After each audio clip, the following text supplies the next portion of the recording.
حضرت انس بن مالک فرماتے ہیں ہم نبی پاک صلی اللہ علیہ وسلم کی بارگاہ میں بیٹھے تھے، میں اور جناب عبداللہ ابن عمر، تو حضور نے فرمایا ابھی تم پر ایک شخص آئے گا۔ حضور وہ کون ہے؟ فرمایا رجل من اہل الجنہ، وہ جنتیوں میں سے ایک شخص ہے، ابھی ایک جنتی آنے لگا۔ جناب انس بن مالک کہتے ہیں سادہ سا بندہ وضو تازہ کیا تو کپڑا بھی نہیں استعمال کیا، تولیہ بھی نہیں استعمال کیا، پانی داڑھی سے گر رہا ہے اور جوتے اس نے الٹے ہاتھ میں پکڑے ہوئے کہ میرے جوتے نہ لے جائے، دو چار باتیں کی چلا گیا۔ اگلے دن اتفاق سے پھر بیٹھے تھے تو حضور نے فرمایا ابھی ایک شخص آئے گا، امام بہقی نے اس کو لکھا ہے۔ یا رسول اللہ کون ہے؟ فرمایا رجل من اہل الجنہ، وہ ایک جنتی مرد ہے۔ حضرت انس بن مالک کہتے ہیں نظر اٹھائی تو وہی کل والا آدمی، مؤدب بڑا ہے، حضور کی بارگاہ میں آیا تو وضو کر کے آیا، اسی طرح پانی کے قطرے ٹپک رہے، ہاتھ میں جوتے تھامے آ کے بیٹھ گیا، چند باتیں کی چلا گیا۔ اللہ کی قدرت، حسین اتفاق، تیسرے دن پھر حضور نے فرمایا ایک شخص آنے لگا۔ حضور کون ہے؟ فرمایا راجل من اہل الجنہ، وہ جنتیوں میں سے ایک شخص ہے۔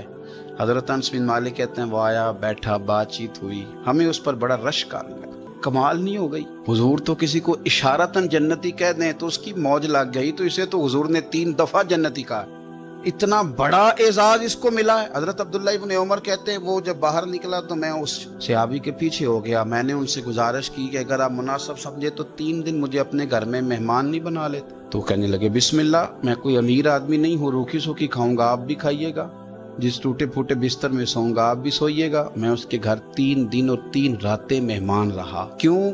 میں دیکھنا چاہتا تھا وہ کون سا عمل کرتا ہے جس کی وجہ سے رسول پاک نے 3 دفعہ اسے جنت کی بشارت عطا فرمائی۔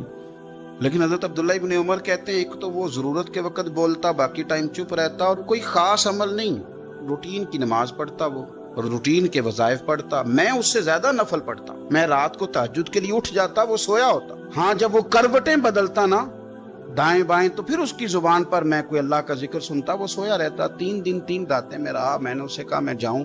اس نے کہا ٹھیک ہے آپ جائیں، پر میں پوچھ سکتا ہوں کہ آپ نے یہ مہربانی کس تعلق سے کی؟ تو جناب عبداللہ ابن عمر کہتے ہیں میں نے اسے کہا بھائی یار میں 3 دن تیری ٹو میں رہا، میں چاہتا تھا کہ میں بھی وہ خیر والا عمل تجھ سے حاصل کروں اور میں بھی کروں تاکہ رب کریم میرے اوپر بھی رحمت فرمائے اور حضور میرے بارے میں بھی جنت کا اعلان کریں، پر میں تو سمجھتا ہوں میں تجھ سے زیادہ نفل پڑھتا ہوں، زیادہ صدقات دیتا ہوں، زیادہ خیرات کرتا ہوں، زیادہ وظائف پڑھتا ہوں، تو کون سا ایسا عمل ہے تو بتلا دے۔ کہتے ہیں وہ خاموش ہو گیا، تھوڑی دیر کے بعد بولا، کہنے لگا آپ بالکل درست کہتے ہیں، میں کوئی لمبے چوڑے عبادتیں، ریاضتیں، نوافل نہیں پڑھتا، بس اتنی بات ہے کہ صبح و شام اٹھ کے اپنے دل سے پوچھتا ہوں اللہ کے فضل سے میرے دل میں کسی کے لیے حسد کوئی نہیں۔